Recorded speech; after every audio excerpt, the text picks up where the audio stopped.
Lagi proses. Sudah Bu. Sudah. Baik. Eh, Ibu, Bapak semuanya, eh, kita akan melanjutkan sesi yang kemarin, yaitu sesi berikutnya, mengembangkan pembelajaran dan pengalaman belajar yang inklusif. Ya, tema 1, topik 3. Ini topik 3. Nah, pada kesempatan ini, saya akan, atau kita bahas sama-sama terlebih dahulu, kira-kira sampai dengan pukul setengah 9. Kemudian berikutnya, Ibu dan Bapak mengerjakan tugas. Kemudian nanti Ibu dan Bapak memaparkan tugas yang setelah kita bincang-bincang di eh, yang sudah saya tampilkan sekarang ini. Jadi, Ibu dan Bapak, setelah tugasnya ini adalah nanti tugas mandiri. Tugas mandiri yang harus diselesaikan sendiri. Setelah selesai nanti di upload di GCR-nya. Jadi begini, Ibu dan Bapak, kenapa saya meminta, bukan meminta ya, mengundang Ibu dan Bapak untuk membawa atau menyiapkan RPP-nya, karena dengan RPP atau modulnya itu nanti yang akan kita kerjakan atau yang akan Bapak dan Ibu kerjakan supaya tidak terlalu lama untuk mengerjakannya, hanya tinggal mengedit-edit saja. Jadi, Ibu dan Bapak, inilah pertemuan di pagi hari ini. Topiknya apa? Topiknya adalah mengembangkan pembelajaran dan pengalaman belajar yang inklusif. Di topik ini, Ibu dan Bapak memberikan perhatian khusus pada rencana pembelajaran dan bagaimana memasukkan UDL dan mengkritisi efektivitasnya. Jadi kalau perencanaan pembelajaran dalam hal ini apa Bapak dan Ibu?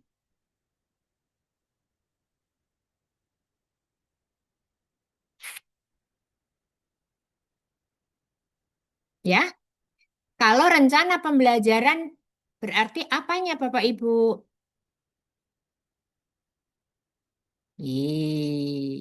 Yuk, apa nih kalau rencana pembelajaran? Ibu sebelum mengajar atau sebelum memberikan layanan bimbingan konseling, Ibu membuat apa dulu? RPP. Nah, itu RPL. RPL, RPP atau modulnya.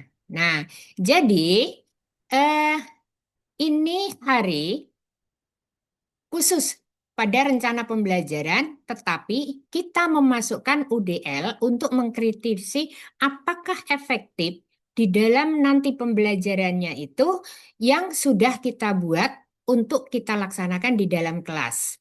Apakah sudah inklusif atau belum? Nah, dengan ini, pagi ini kita akan bincang-bincang yang pada akhirnya nanti pengetahuan dan keterampilan baru ini, Bapak dan Ibu akan dinilai melalui pembuatan. Nah, Bapak dan Ibu akan dinilai melalui pembuatan rencana pembelajarannya. Mengerti Bapak Ibu? Oke ya. Oke, baik. Nah, tujuan sekarang apa tujuannya untuk pertemuan ini? Sekarang ini kita akan membahas satu.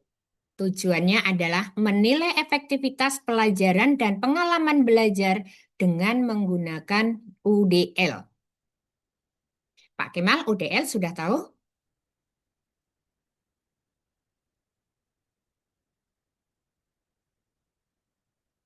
Pak Kemal Belum atau Ibu, Pak belum. Sep? Belum, ya. Pak siapa namanya? Pak Mikal Ibu. Oh, Mikal. Mikal. Iya. Oh, Pak Mikal, kebalik ya. Oke, ya. UDL merupakan Universal Design of Learning. Jadi ini perencanaan tentang pembelajaran. Yang kedua, merancang lingkungan dan pengalaman belajar yang menggabungkan UDL. Oke. Berikutnya, pembelajaran dan pengalaman belajar yang efektif menggunakan UDL. Universal Design for Learning. Nah, ada aspek, ada deskripsinya. Jadi, kalau fokus kepada aktivitas, misalnya ketika merancang itu, fokusnya adalah untuk aktivitas, maka deskripsinya apa? Menekankan pada kegiatan belajar yang bermakna. Bapak Ibu, belajar yang bermakna itu apa? Misalnya, misalnya membuat proyek, berkolaboratif, membuat eksperimen, atau studi lapangan, atau yang sekiranya memang bermakna untuk di dalam kehidupannya.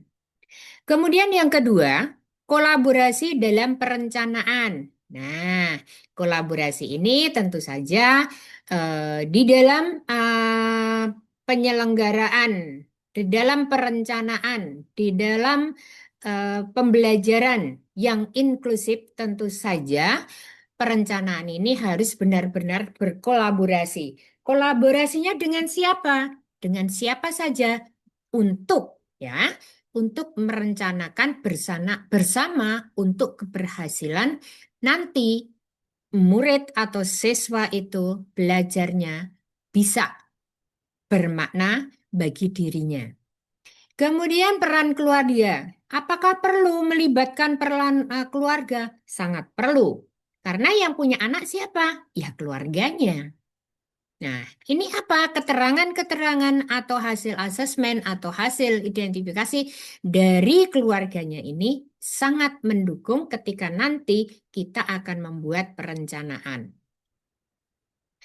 Kemudian siklus perencanaan pembelajaran. Siklus perencanaan pembelajaran. Ibu dan Bapak, kalau tupoksi guru itu apa saja sih? Yuk, satu, tupoksi guru. Tupoksi guru. Tugas pokok dan fungsi guru. Halo? Halo? Siapa Bu Maya? Membuat rencana Rencana. pembelajaran, Yang kedua, membuat apa ya Bu ya? Metode rencana itu udah termasuk metode ya Bu ya.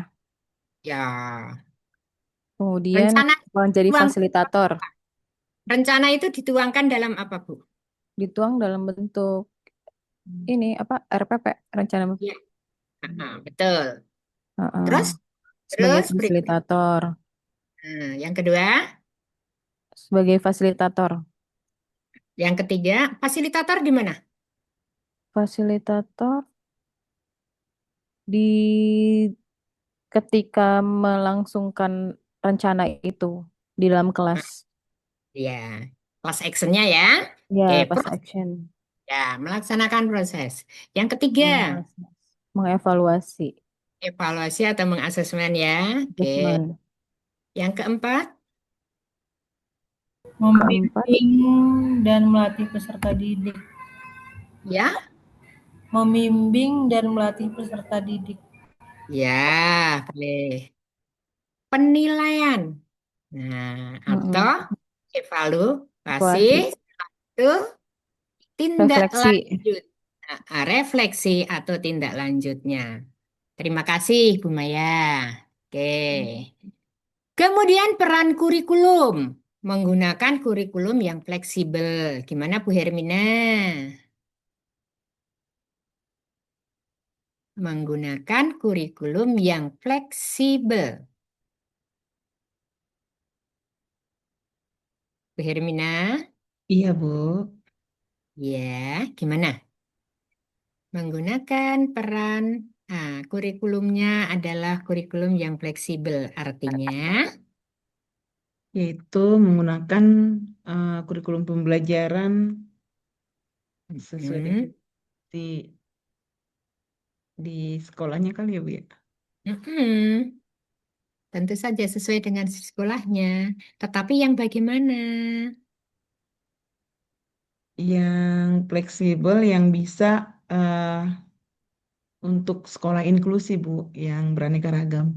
Itu sih baik. Yang menyusunnya memperhatikan hasil asesmen dari anak berkebutuhan khusus. Apa butuhnya? Nah, maka difleksibelkan di dalam rencana pembelajaran tersebut. Terima kasih, Bu Hermina. Kemudian integrasi UDL, menerapkan prinsip UDL dalam pembelajaran. Ada berapa prinsip UDL kemarin, Bu? Siapa nih ya? Bu Maya sudah, Bu Hermina sudah, ah, Ibu Siti. Nah, oke. Prinsip UDL. Nah, prinsip UDL dalam pembelajaran itu kemarin apa saja ya? Ada 3 loh. Apa saja, Bu Siti? Bu Siti ada Ya, 2. aksi nyata gitu ya, Bu ya. Kenapa? Ya, aksi Oh, nyata. ah, Bu Aksi Siti reaksi. Nur Hayin Handayani. Iya, Ibu. Wah, aku baru Mm-mm. join. Iya, Ya, engagement. Ya. ya, Terus? ya. Engagement ya, Bu. Apalagi? Terus par partisipasi kalau nggak Partisipasi. salah. Saya agak lupa nih, Bu. Yes. Eh, Menyediakan informasi, oh iya. ya kan? Terus apalagi? Setelah terakhir, anak disuruh apa? Aksi dan, ayo, Reaksi. aksi dan Reaksi. Ekspresi. Ekspresi. Ekspresi. iya. Jadi diulangi, Bu. Satu,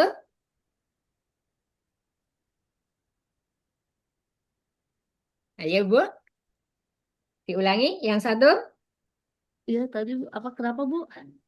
Eh, Masih. Iya, iya. tadi. Prinsip UDL itu ada Iya. 3. Apa saja tadi Bu Siti? Tadi ada Nurhan. Ya. engagement. Terus aksi apa tadi ya, Bu ya? Bentar Heeh. dulu. Ada Saran motivasi gitu ya, Bu ya. kerja. Motivasi dan Iya. partisipasi. Menyiapkan berbagai cara Ya, penyajian penyaji informasi. informasi. Iya, penyaji informasi, Kemudian kemudian aksi dan ekspresi. dan ekspresi. Nah, jadi nanti ketika pembuatan pembelajaran harus mencantumkan 3 prinsip UDL tadi. Kemudian peran pendidik, guru sebagai fasilitator yang inklusif. Maksudnya gimana nih?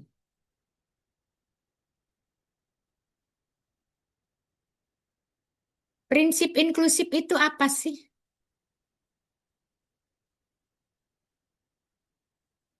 Bu Kristi? Prinsip inklusif itu bahwasannya itu kita yang mengikuti kebutuhan dari peserta didik kita. Oke, meniadakan hambatan. Oke, jadi guru atau sekolah yang menyesuaikan dari kebutuhan siswa. Oke, berikutnya. Pendekatan proaktif mengantisipasi kebutuhan siswa. Nah, kebutuhan siswa itu yang sudah didapat dari apa? Hasil dari asesmen keseluruhan yang berupa profil atau tertuang dalam profil siswa. Pendekatan proaktif menciptakan lingkungan yang mendukung. Lingkungan yang mendukung, lingkungan fisik misalnya apa? Yuk, misalnya apa nih? Kenyamanan dalam maksudnya kenyamanan situasi belajar, Ya, boleh. Apalagi? Apalagi? Itu lemarinya itu ganggu. Nah, mebler pun juga bisa dikondisikan. Kemudian apa lagi? Lingkungan emosi. Kemudian apa lagi? Lingkungan keterlibatan dari teman-teman di kelasnya. Apakah hanya keterlibatan dari teman-temannya saja? Tidak.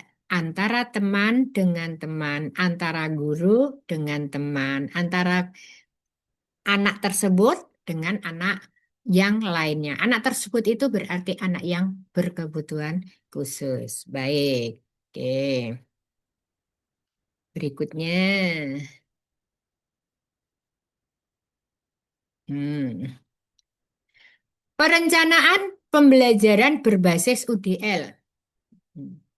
Pak, Bu, kalau membuat RPP itu apa sih pertama kali yang harus Ibu dapatkan komponennya dari atas? Identitas, Terus terus tujuan. tujuan. Nah, kita menetapkan tujuan hasil belajar. Tentu saja kalau tujuan hasil belajar yang spesifik banget, kalau kemarin ada yang namanya instruksional, maka di sini dikhususkan. Nah, kalau di dalam RPP atau RPL, yang khusus itu kalau kita apa sekarang ini? In, Inklusi. in, di. Nah, Ibu kan akan membuat, oh tujuannya ini, kemudian yang akan nilai ini, apa itu? Indikator pencapaian, nah IPK-nya. Indikator. Ya, Ibu mencantumkan tidak? Iya, Bu. Iya, oke. Kemudian merancang aktivitas yang mengakomodasi keberagaman murid. Jadi kita merancangnya itu RPP-nya kalau di kelas itu ada satu ABK, maka berapa RPP-nya? Dua berarti. Dua. Kalau Dua. ada dua anak, Oh, RPP-nya satu. Oh, satu, Tapi Bu. metodenya yang beragam. Ya beragam. metodenya ya beragam, betul. Metode nanti lanjut lagi dengan strateginya juga beragam. Tetapi RPP-nya adalah Satu. satu. Oke. Kemudian pemilihan cara representasi, aksi, dan ekspresinya. Ini UDL-nya masuk kan? Nah, representasinya itu apa? Kita akan menyajikan apa? Apakah berbentuk video, apakah berbentuk teks, atau berbentuk demonstrasi, eksperimen, atau seperti apa? Baru nanti aksi dan ekspresinya diminta peserta didik untuk mempresentasikan. Kemudian pemilihan metode pemantauan. Nah, Ibu mau memantaunya, Bapak Ibu mau memantaunya dengan apa? Observasi atau pemantauan untuk nanti refleksi itu dengan penilaian saja. Nah, guru melakukan refleksi pengumpulan data di sini. Kemudian penyesuaian strategi, lacak perkembangan murid. Nah, kalau penyesuaian strategi, apakah hanya satu dua strategi? Tidak. Silahkan menggunakan berbagai macam metode, berbagai macam strategi, sehingga di dalam kelas itu menjadi inklusif untuk keberagaman yang berbasis dengan UDL. Kemudian lacak perkembangan murid itu apa artinya? Ya, oh tadinya anak nggak bisa menjadi bisa, sekarang nggak bisa ini. Aku harus mengulangi apa? Aku harus refleksi apa? Oke. Sampai di sini ada pertanyaan Bapak Ibu. Selamat datang Pak Endriyat Setiawan ya. Ya, selamat pagi Bu. Mohon izin baru bergabung Bu.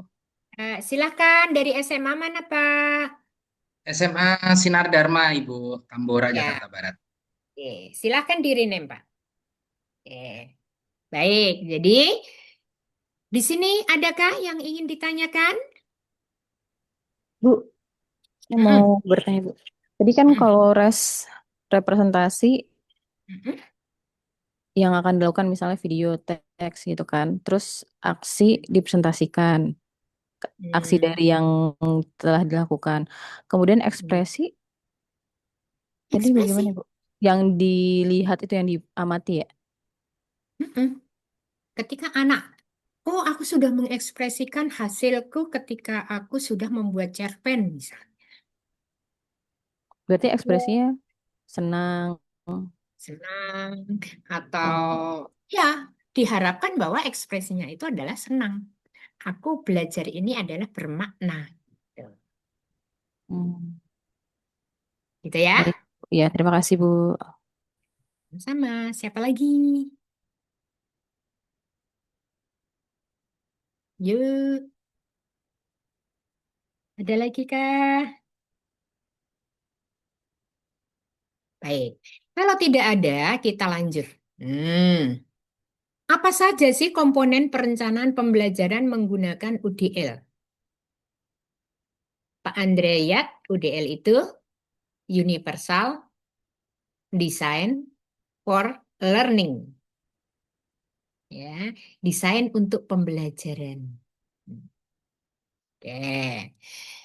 Komponen inti, udah tahu ya. Nah, di sini nanti tergantung dari karena RPP ini tidak baku Ibu dan Bapak ya, terserah bagaimana Ibu dan Bapak. Tetapi komponen-komponennya ini di sinilah di antaranya. Hmm. Tujuan aktivitas pembelajaran, penerapan tujuan yang ingin dicapai. Tentu saja nanti tujuan itu kemudian ada subnya, yaitu nanti ada IPK-nya, ya kan? Kemudian pertanyaan pemicu, mengajukan pertanyaan yang memancing berpikir. Nih kalau di RPP dulu namanya apa ya? Mengajukan pertanyaan untuk memancing berpikir. Kalau kita baru masuk di dalam kelas. Hmm. Persepsi. Persepsi, betul sekali. Oke. Nah, jadi berikutnya persepsi ini sebagai pemicu nanti supaya anak-anak ini memancing untuk berpikir. Contoh, bisa memberikan contoh? Persepsi ketika kita mulai masuk di dalam proses pembelajaran. Oke, saya berikan contoh begini. Ketika saya akan mengajarkan tentang perubahan wujud zat. Zat itu kan ada tiga. Zat padat, zat cair, dan gas. Maka saya akan memberikan pertanyaan pada anak-anak. Kenapa air itu bisa membeku? Kenapa bisa terjadi hujan? Nah, ini nanti akan siklus air dari uap menjadi titik-titik embun, kemudian jatuh menjadi hujan. Nah, di antaranya pemicunya adalah itu. Kemudian aktivitas pembelajaran. Aktivitas ini ada aktivitas yang inti. Kalau di RPP itu nanti ada yang namanya pendahuluan. Oke. Kemudian langkah-langkah. Nah, langkah-langkah ini pemberian informasi, kegiatan praktik, refleksi, dan diskusi. Ibu dan Bapak memasukkanlah UDL ada di langkah-langkah boleh, atau di pendahuluan bisa, atau juga bisa di penutup pun juga boleh. Oke, silahkan. Tapi yang paling banyak UDL ini biasanya banyak yang adanya di langkah-langkah pembelajaran yang terstruktur. Pemberian informasi, kegiatan praktik, refleksi, dan diskusi. Kemudian kegiatan penutup. Biasanya menyimpulkan pembelajaran. Nah, Ibu dan Bapak, kalau dalam satu pertemuan, di langkah-langkah refleksi dan diskusi, ini merupakan asesmen apa? Dalam langkah-langkah pembelajaran yang terstruktur. Nah, kemudian refleksi dan diskusi. Refleksinya saja. Pertanyaan-pertanyaan merupakan asesmen apa kalau di sini? Formatif. Formatif. Betul. Tuh, baik. Nah, di bawah ada catatan nih. Aktivitas inti berisi langkah-langkah pembelajaran yang terstruktur. Betul. Baik, sampai di sini ada pertanyaan. Kayaknya kalau membuat RPP Ibu dan Bapak udah ayo aja deh. Ya kan? Tinggal memasukkan UDL-nya ini mau di mana. Bu Maya punya RPP atau modul atau RPL? Punya, Bu. Punya. Punya. Pak Andre punya, Pak Andre? Ada Ibu. Ada. Bu Nur Hamidah ada RPP? Ada, Bu. Ada. Baik. Di kelas Bu Hamidah ada anak berkebutuhan khususnya? Ada, Bu. Ada. Bu Maya ada? Ada, Bu. Tapi Ada. ada yang belum sih, masih dipelajari, Bu. Dugaan. Bu Iya. Kristi ada? Ada, Bu. Ada. Bu Hermina ada?